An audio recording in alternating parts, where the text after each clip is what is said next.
Welcome back to a day in the life of a trad husband. Each morning after making myself presentable for my wife, I go where every trad husband belongs, the kitchen. While my wife catches up on the headlines, I pour her morning coffee, and as always, she is so grateful. My favorite part of every morning is when my wife explains the news to me. She uses small words so that even I can understand. My wife may be the breadwinner, but I make the bread. Organic sourdough, that is. As the head of the household, my wife is always pushing me to be the best husband I can be. And it's my job to submit and do whatever she says. After my wife leaves for work for the day, I get started on my work. Some people have asked me, don't you want to go out and get a job for yourself? That's not for men. Don't you know that men are just hardwired to stay in the home? It's just a biological fact. Some duties are just meant for men. And one of those duties is to greet my wife with a smile when she gets home from her difficult day at work. And as always, I have a drink waiting for her when she gets home. Call us old-fashioned, but this is just... I guess this is the wrong side of the tradwife TikTok. Tradwife is a nickname for saying traditional wife, and it refers to a subsection of wives and husbands who live their lives according to a very specific set of rules. Each couple seems to amend the rules for themselves according to what they specifically want from their partnership. So recently on the internet, you might have seen these type of 1950s style housewives all dolled up and making bread and being very happy while doing so, and being so happy sometimes while doing so that it comes off almost creepy. And you might have come across the content from this creator, STC Williams, and she is your typical 1950s housewife, and she is kind of a TikTok pioneer of this trending aesthetic. How to become a traditional wife. Number 1, embracing ultra-traditional gender roles into your marriage. The man, he is the provider, the main breadwinner. He goes out of the house and works. The woman, the wife, she is the homemaker. She takes care of the home, she takes care of herself, and she does the cooking and the cleaning. And she makes TikToks, and her TikToks get monetized, so she earns technically more than her husband. But we cannot say that she's working, because at least she's at home and she's doing all the housework. But I don't know how she's making all of these TikToks and making the bank. Number 2, and I cannot stress this enough, you have to marry the right man. If you marry a guy who in your dating life, he showed abusive and control tendencies, this is a disaster waiting to happen. Okay, I have to agree with her upon this, because obviously you have to marry the right man. Because when you become financially dependent on this man, he will abuse all of that. So make sure... Even if he doesn't abuse you, I mean, he's a human being at the end of the day. And what do you expect from a human being? I mean, he can die, for example. Like, aren't traditional husbands supposed to die? Are they immortal or something? Is that what we call the people who never die? I don't know. Or he can get sick. I mean, he can get bedridden. Then what are you gonna do? Are your children gonna starve? Are you gonna starve? Sure that you take your dating life very seriously. If you are not dating to eventually marry that person, you're wasting your time. Number 3, learn to cook, learn to clean, and learn how to host. I probably got in the kitchen at like 3 years old with my mom, and she taught me how to cook, how to bake. She taught me how to clean, although I could definitely progress on that. Learning to cook and clean, very, very basic life skill, and regardless of your gender, in my opinion, you should know how to do that. If you're an adult, regardless of your gender, male, female, non-binary, whatever, should know how to do these things, because after all, you're an adult, and it's quite funny, it's quite shameful if you expect somebody else to wipe your behind while you are a full-grown adult, do all of your things, do these basic tasks for you, just because you belong to a specific superior gender and you cannot cook yourself, you cannot clean yourself. I mean, that's a little bit stupid. Cooking and cleaning are life skills that can benefit you and your family forever. Number 4, you have to have something for yourself. As a traditional wife, you are spending a lot of your day catering to others, whether it is your husband or your family, and it's important to have something that is meant just for you. This could be sewing, this could be painting, I don't know, ice skating. She is absolutely correct on this one. I have to agree. You have to have some kind of hobbies and you need to have a thing of your own. But she didn't necessarily say that it should provide you some kind of money. You should develop a skill and make money out of it because you should financially depend on your husband. That is the traditional way. You need to let him do the money work. Meanwhile, you do the other things. And even if you have a hobby, you just do it because you enjoy it and not to make money. Find something that is just for you and put that in your life every single day. And number 5, and I mean this in the best way possible, upkeep your beauty maintenance. Men, husbands, they're very visual and But I suppose that in between all of the housework and all of the taking care of the children, cooking, cleaning, making the husband happy, I would really like to ask her, when are you gonna get the time to do all of that? I'm not saying put a full face of makeup on every day, but I do mean to pull yourself together and I mean, yeah, she's right, but that's also not quite possible for everyone. I mean, you're cooking, you're cleaning, you're doing literally everything around the house, and you have to also pamper and take care of a man-child who thinks that entering the kitchen is an insult to him because he's a man and he cannot clean after himself, he cannot put up a sandwich by himself. During all of these things, you also have to bear him children. You also have to deal with the postpartum and all of that stuff. And on top of that, you have to look presentable at all times.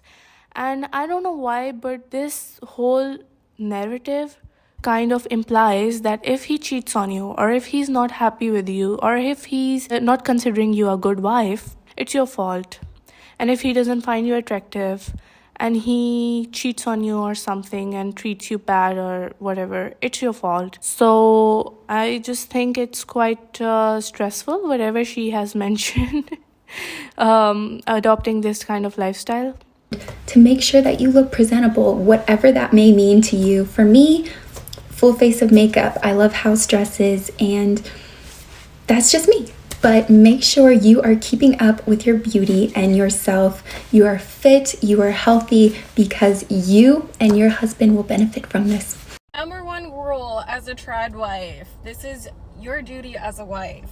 A man's home is his castle, so he should be treated as a king. He's working a stressful job, He's working on a stressful job, and just imagine when he comes back home, there's a wife who talks like this. Why do these women talk like that?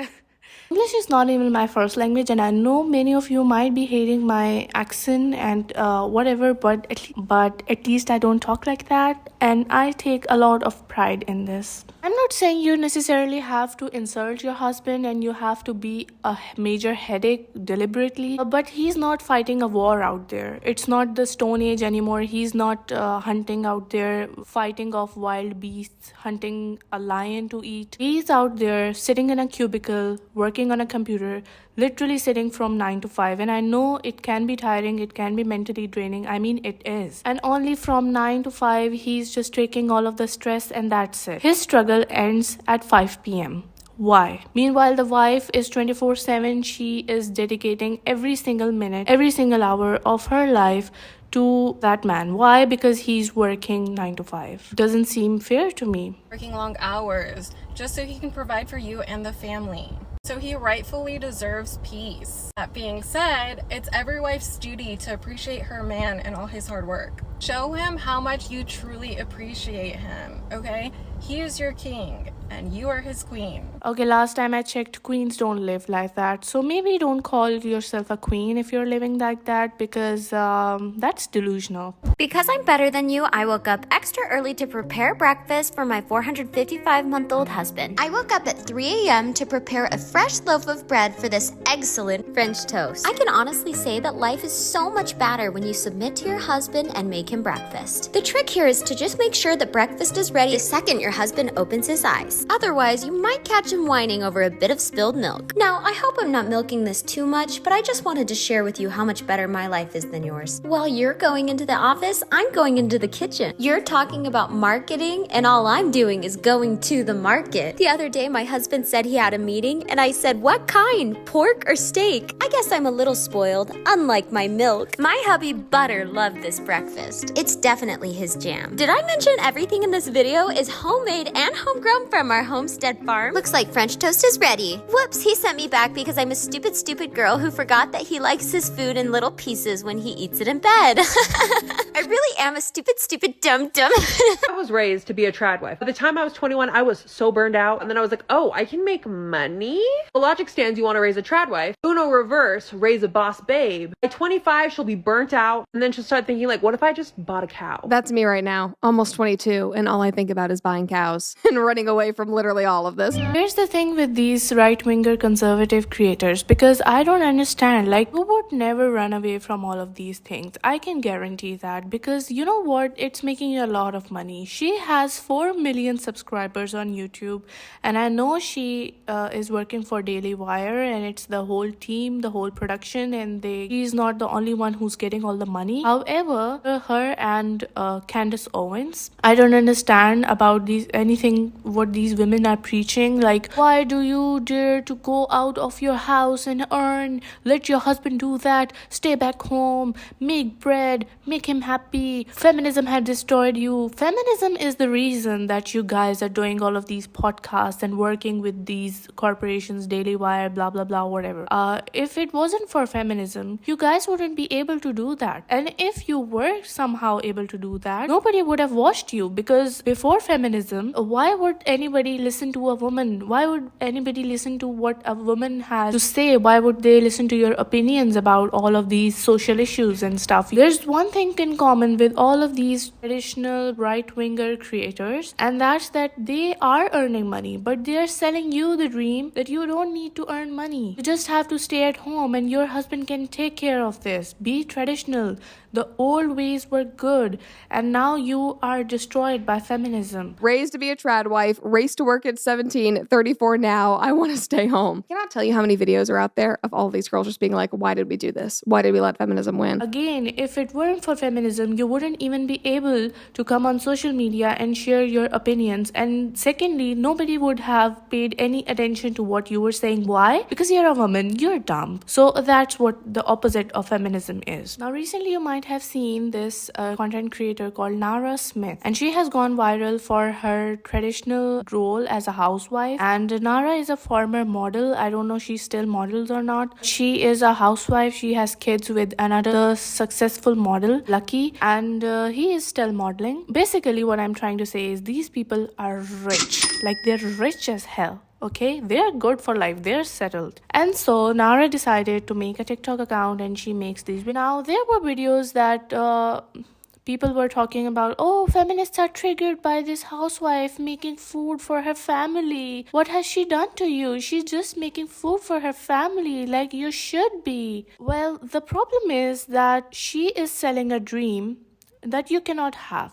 You and I, us, the commoners, the poor people, the ones living below the poverty line, we cannot have all of this that she's doing. So the problem is that people are starting to compare themselves to her. My Roman Empire is Nara Smith. I absolutely love watching her TikToks. And every time I watch her TikToks, I feel so lazy. I feel so unproductive compared to what she does. She literally made her children grilled cheese. And I was like, oh, she's just gonna make like regular grilled cheese. No.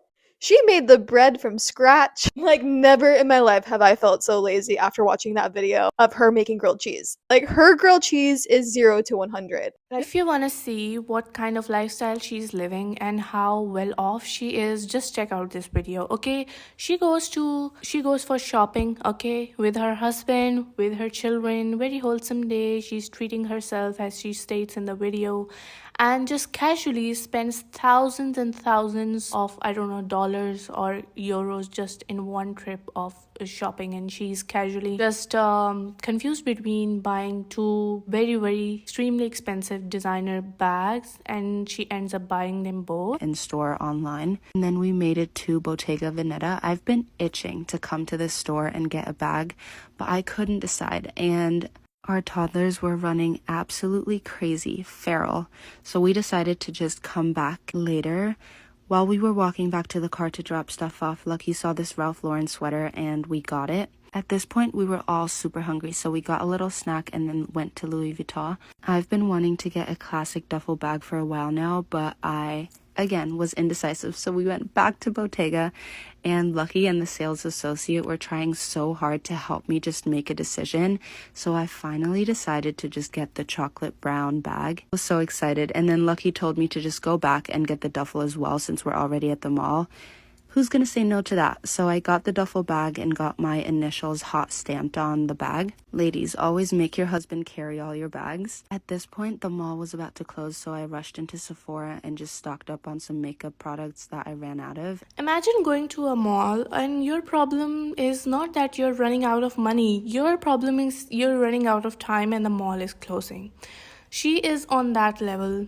And all of you who are comparing yourself with this woman, like, let her live her life. Yeah, I'm happy for her. She can be as traditional and as she wants because she has all the money, okay? While you and I, if we do this in this economy and we say, okay, well, if I have to be a trad wife, can I have a rich husband? Because we need money to do all of this. And guess what? We'll be called gold diggers and all of those nasty stuff by these bros on the podcast and whatever. And she can be traditional, she can be non-traditional, she can do whatever she wants, okay? Because money is power and money can give you all the authority in the world to decide what you want to do with your life. If you have noticed, she is wearing these PJs. Let's see, just to gauge how rich she is, let's see these PJs, how expensive they are. Because these days, how the economy is working, how everybody is getting fired left, right, and center, it's so hard to get jobs for everybody. If you want to have even a family, if you want to have kids, both of you, husband and wife, need to earn. That's the thing. That's the reality these days. This morning I asked my toddlers what they wanted for breakfast, and they both said cereal. So cereal it was, and we got started right away. Have you ever asked yourself why it is that tradwives and other conservative female influencers who promote traditional gender roles have all the time in the world to make cereal from scratch, but somehow never seem to record themselves doing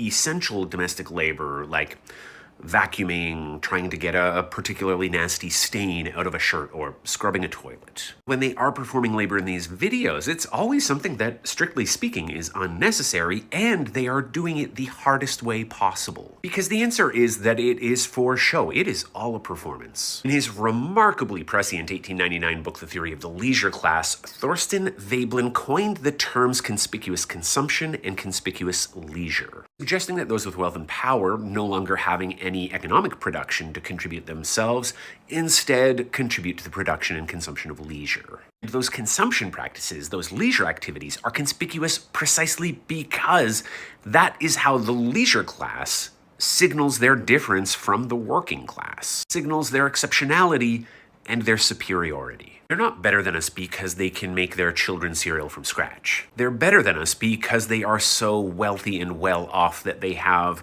nothing more important to worry about. And if we were to ever see tradwives perform essential productive domestic labor, or see their husbands perform any domestic labor at all, that would in fact mark them as failures as tradwives. As Veblen wrote in 1899, again, he could have written it yesterday, application to productive labor is a mark of poverty and subjection. It becomes inconsistent with a reputable standing in the community. Because these videos are not instructional, they are maybe inspirational, but they are always performative. This is not real labor, this is symbolic labor. It is nothing more than social signaling that this woman and her family belong to the leisure class. And it is also how she builds and signals her value if you are the sort of person who operates within an exchange economy that assigns high and low value to human beings. Because her value to her husband is not in her ability to care for the home or care for the children, right? Anyone who is able to engage in this level of conspicuous leisure has somebody that they are paying to do all of those things. No, her value is instead in her ability to perform the role of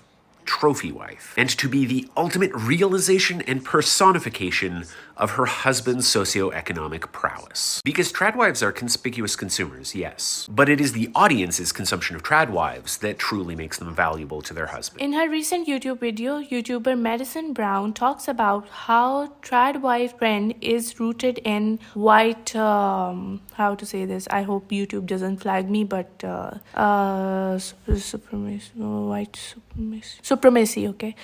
So this comparison comes from 4chan. And as you can see, there's a comparison between the liberated feminist, which we are going to put down, and the trad wife that we love. And she wears too much makeup. The liberated feminist wears too much makeup because she has low self-esteem. Aww.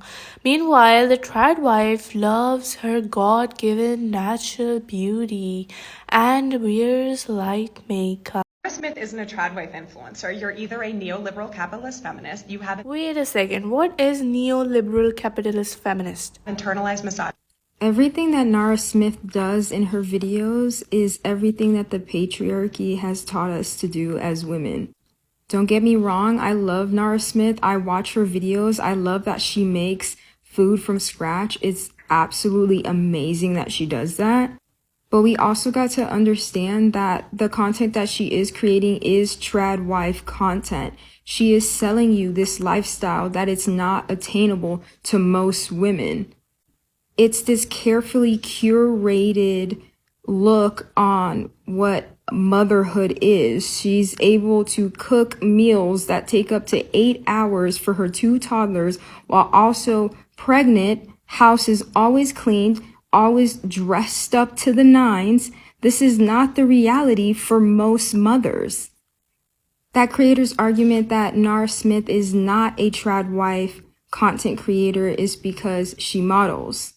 And I agree, she does have a job in modeling. She is a model and modeling is a real job.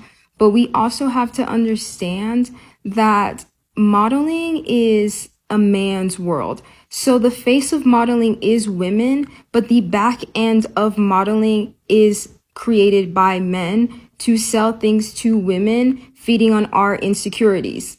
I'm not saying that Nara Smith is doing this personally, but that's just the job of what a model is. Capitalism don't give most mothers the chance to even spend a lot of time with their children, let alone even be able to cook things from scratch for their children. What Nara Smith is selling is a lifestyle, a look, a domestic lifestyle that the patriarchy has taught women to portray themselves in. Nothing that Nara Smith is doing is feminism. I do love her content. I watch her content all the time. This is not a bash at Nara Smith at all. I'm just saying that her content is catered to and also in the category of trad wife content, and you cannot deny it. And that doesn't make you a neoliberal capitalist feminist either if you believe that she is a trad wife. Anyways guys, thanks for watching this video. Like, subscribe, and please share as much as you can. It helps the channel, it helps me. Check out my Pinterest in the description box below, and I'll see you in the next one. Bye.